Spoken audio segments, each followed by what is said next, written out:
one that ends at the end of the month is actually it's called the public loan forgiveness, public service loan forgiveness. So if you actually work for the government agencies, I think or a tribal agency, you should look into that and see if you qualify.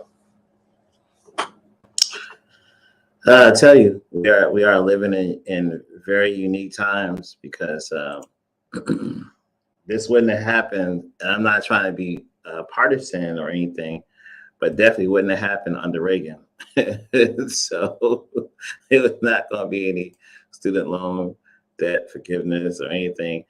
I remember wanting to go to college, and my mother was like, "Well, how much is going to be for Rutgers?" Because that's where I thought I wanted to go, Rutgers University. And we looked at the bill, and it was probably going to be the whole 4 year. I would have ended up only going for 3 years because I was part of a high school program in high school that allowed you to get an associate degree before you graduated high school. So I looked at I think it was 24,000, and that was in 87. And I was like, 24,000. That's what it costs for a house. I was like, oh no, I can't take that kind of debt on 24,000. Oh my God, And looking at it now, like, wow, imagine, these kids being able to go to school for less than 6,000 a year. It's almost impossible in some schools. I'm gonna reach out to Auntie Donna if she can come up, because I know she has 2 children in college right now, and I'm wondering if she Auntie Donna, how are you? Brown. Hey, how are you? Good. We're just talking about the student aid website is open and up and running for folks to apply. Are your kids qualifying, or anybody that have kids qualifying? Well, every year about this time, it's time for people to see if you qualify. So you don't count yourself out, I would say, Gotcha. And for mine, because I have one that's like almost 19 next month and 25, they do their own. So I don't have any information for you on that one. What is everyone else's consensus? The Charlemagne situated his kids, so they went under his GI Bill. Is that right, Charles? Did I say that right? I don't know if that's correct. Yeah, that's correct. That's right.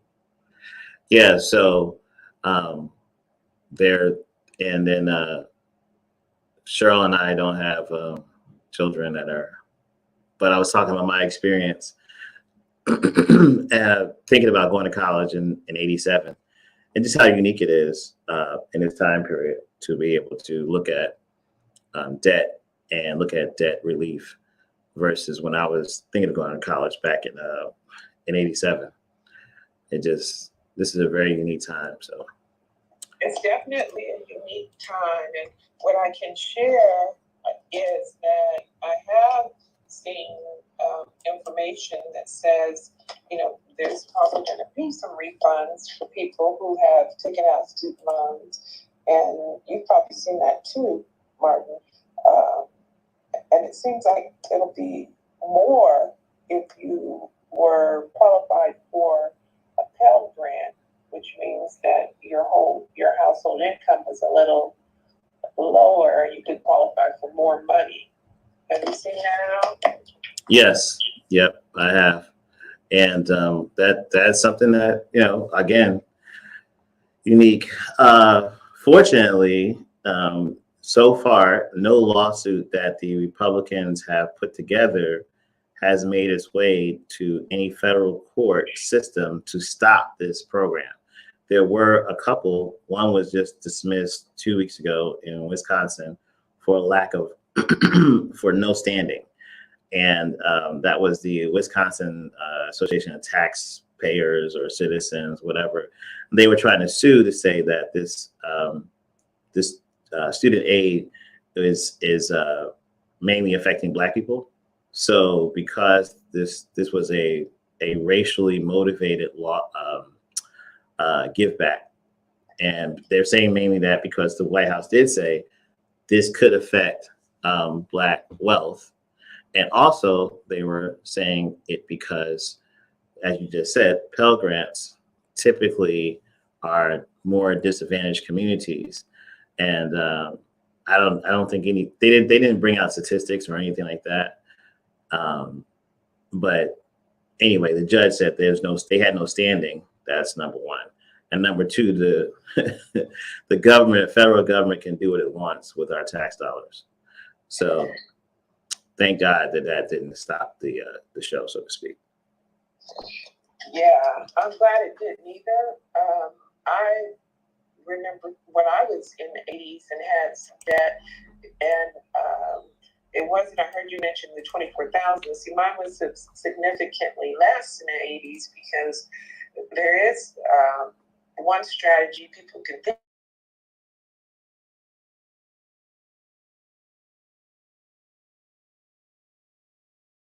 expensive to go to college.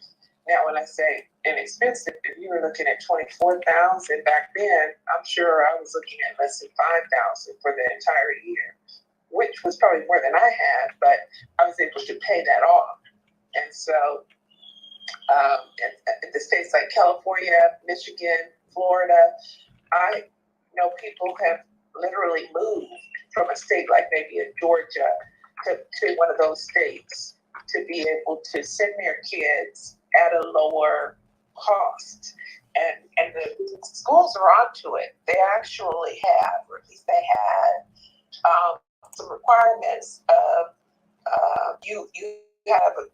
you're not a resident unless you've been there at least maybe 2 full years before you go to apply for college. You just can't pop up and say, hey, I want to get this lower rate. So that is one strategy. A second strategy is the route for the scholarships. And the scholarships are given at, if your kid has above a 3.0, sometimes the state will fund it, like Georgia will fund it. But sometimes, a lot of times, really, if you take your time and go to every single fraternity, every sorority, all of the links, all of the Black civic-minded groups, 100 Black men, 100 Black women, you can come up with a pretty good amount if you just take the time to write the essays and to do the applications, and then you'll have fewer loans, if any.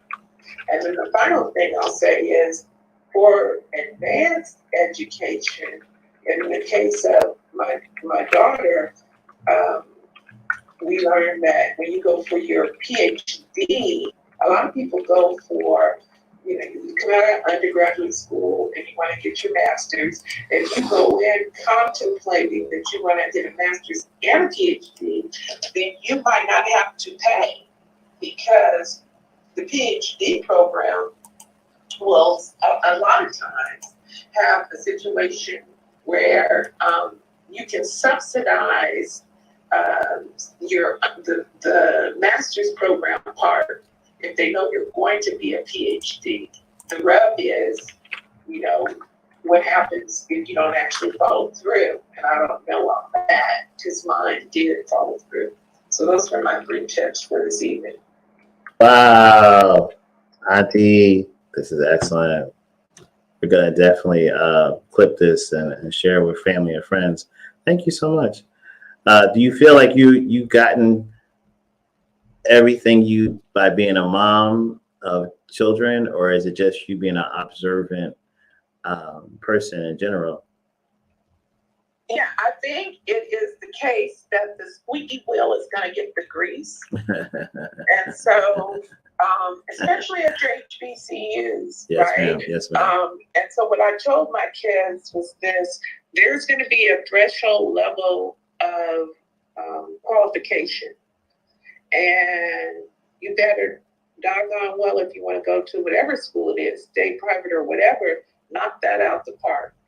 Okay, that to know that you can get in, whatever the base 3.0, whatever the SAT, and a lot of people aren't using SAT or ACT scores anymore. Knock that out the park. But then after that, I want you to also supplement your application, not just with your grades, but the total you. And so a lot of parents, I think, overlook the idea of, did my kid play sports? Was my kid in any volunteer organization? Did they go even to the Boys and Girls Club or the local nursing home and volunteer, sit there and talk to, the older residents? Whatever it is that your kid wants to study in college, they need to have tried to volunteer for that in high school. So that's part two. And then the final thing is, when you do that, I told mine that you need to represent yourself well on this 7 applicants. And let's figure, if the school gets 10,000 applicants and there's only 1,000 seats or 2,000 seats, and usually it's more like 1,000 seats, and you've got 3,000 qualified, then the question becomes, how do you distinguish yourself from the pack? And sometimes I question, I don't know if once they get the 1,000, they even get to touch all of them. There are some schools who swear they touch every applicant before they'll take that 1,000. But if you think about that, you got 10,000 applicants, and you got maybe half of them are qualified, but you've only got 1,000 seats. How are you going to make your things stand out? And so for us, the strategy was always have something that you're excellent at, whatever it is, whether it's your instrument or your drill team or your sport or your art or whatever, at your school, locally in the city.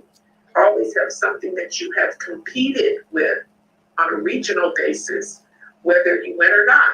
You can put, people neglect to put that I did compete. That says a lot about you, whether you win or not, on a regional basis, and then have something on a national basis that you've done. And usually that does pertain to something like SAT scores or so on and so forth. So I apologize.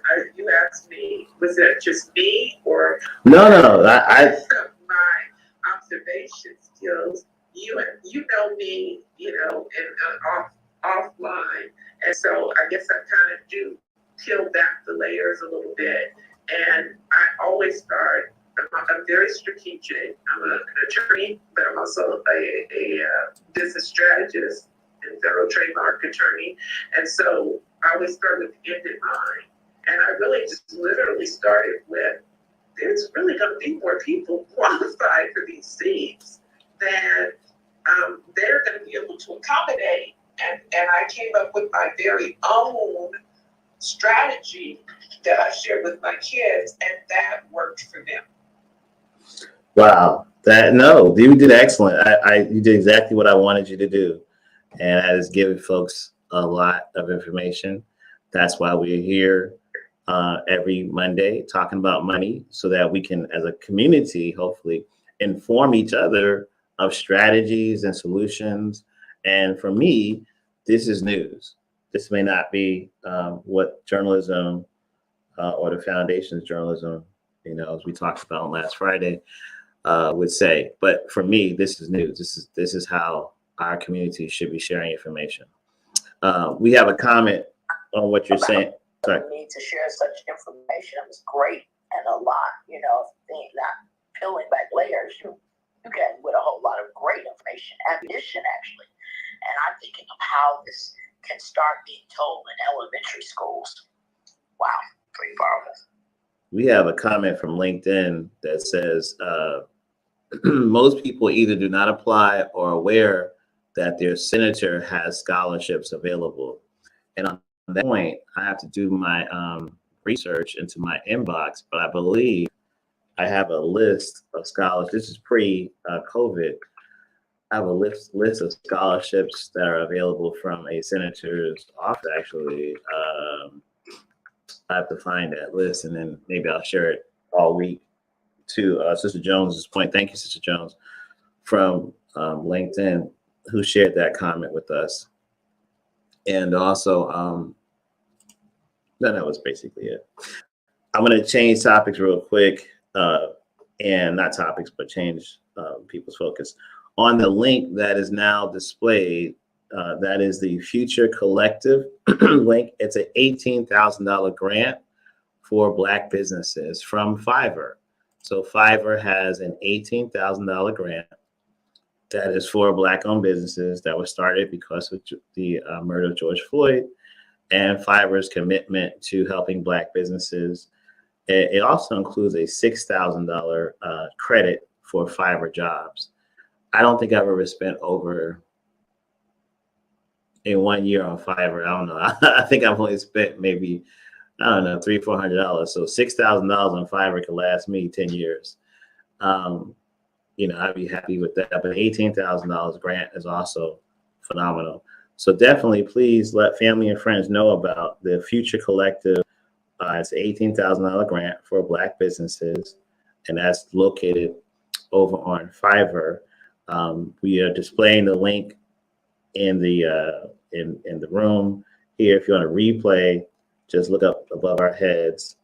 Then for those of you watching online and watching on Roku, we're displaying the website on the screen, and you can type in Fiverr and the word Future Collective. Those three words in, sorry. Fiverr, Future Collective. And you should be able to find, you know what? I'm going to make a bit.ly link to make this even easier while we talk about this. Question, for the panel and also for the room. We're 2 years, past the murder of George Floyd. A lot of companies have done something. Target, and we talk about Target a lot and what programs they have. We talk about what do you call it? Fifth Third Bank. I'm trying to think of what normal places we talk about.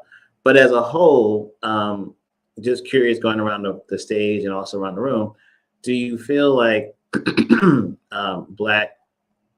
the grants and the promises that were made after the murder of George Floyd, do you feel like that they have come to almost a standstill?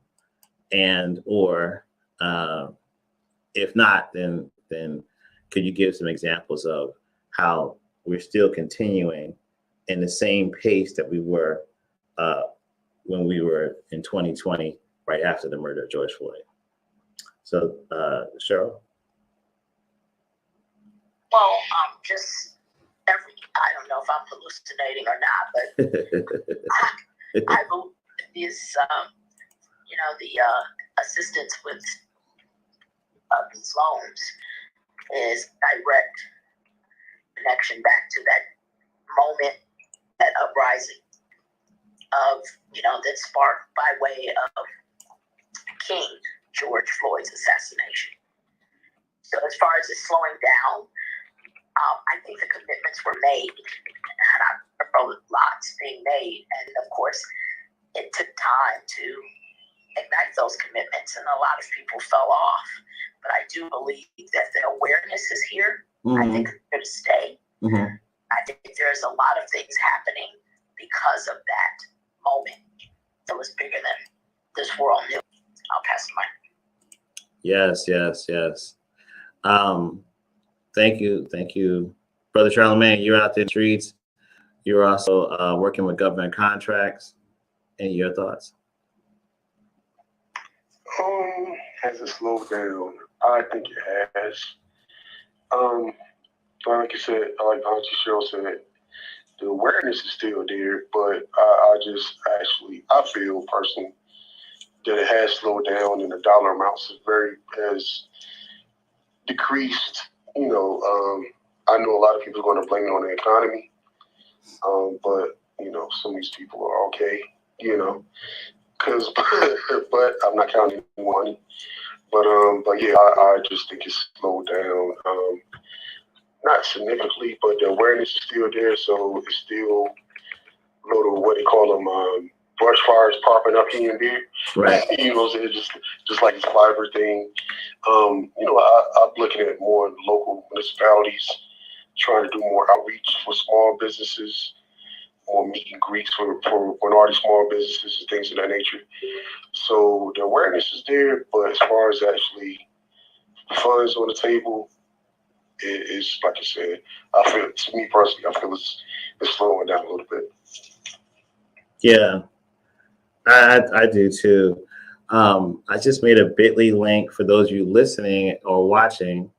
It's on the bottom of the screen. It's bit.ly, so bit.ly / Fiverr. So it's Fiverr Black Grant. That way it's easier for people to find. So it's bit.ly Fiverr Black Grant. But yeah, I totally feel like we're entering a very post George Floyd era. At the same time, I do feel like we're going to receive a lot more government, not necessarily targeted Black money. That's the thing. But we are our neighborhoods, our states, our cities are going to receive a bunch of money, and I want to make sure that we're in that space of being there to collect. You know, such as the earned child tax credit. I don't know how many people have taken advantage of that, but that is definitely something that we should take advantage of. And I wanted to spend some time tonight going over just how do you search for things. And I don't know if anybody has ever taken advantage of Google Alerts, but that is a lifesaver for me.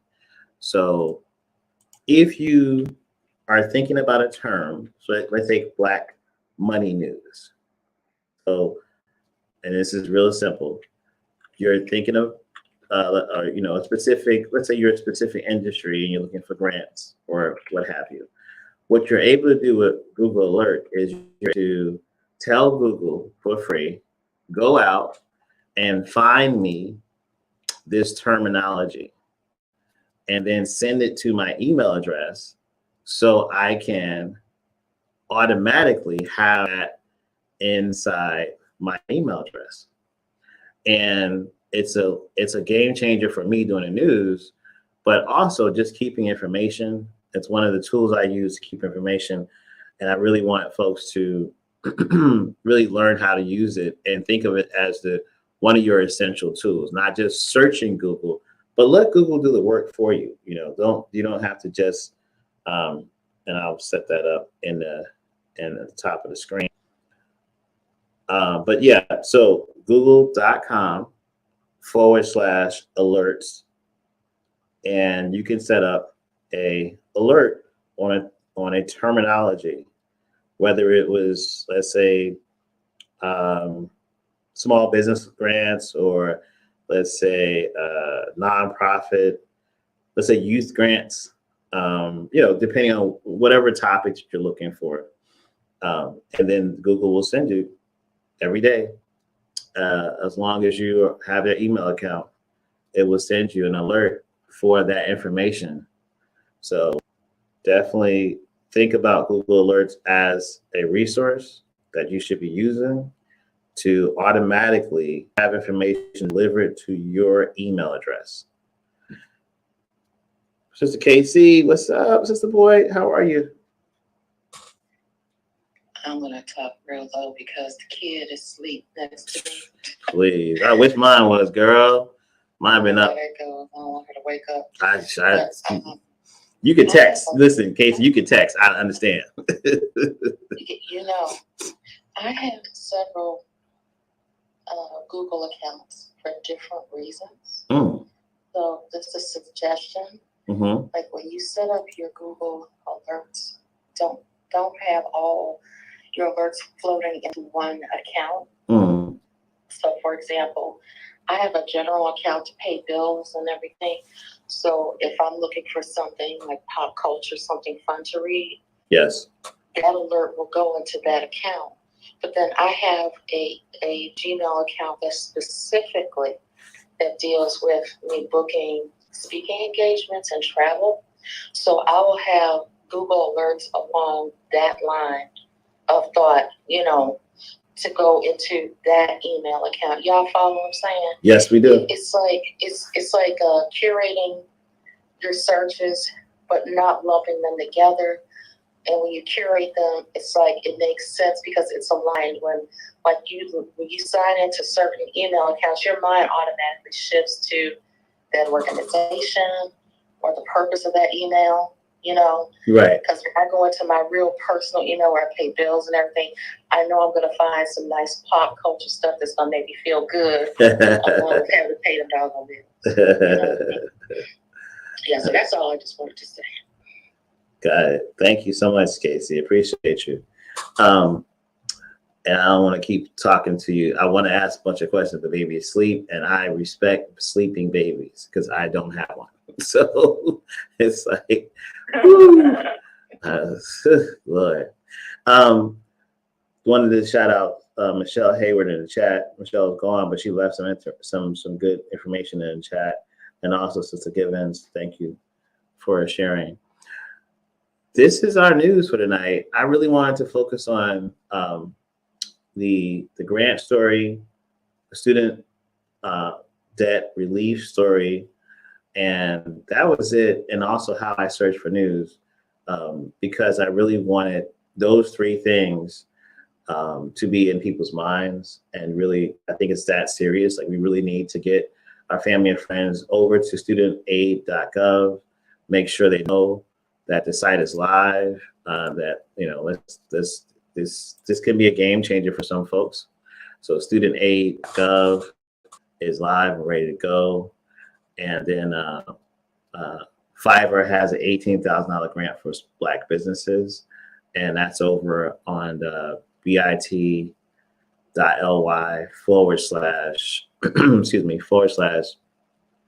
/Fiverr.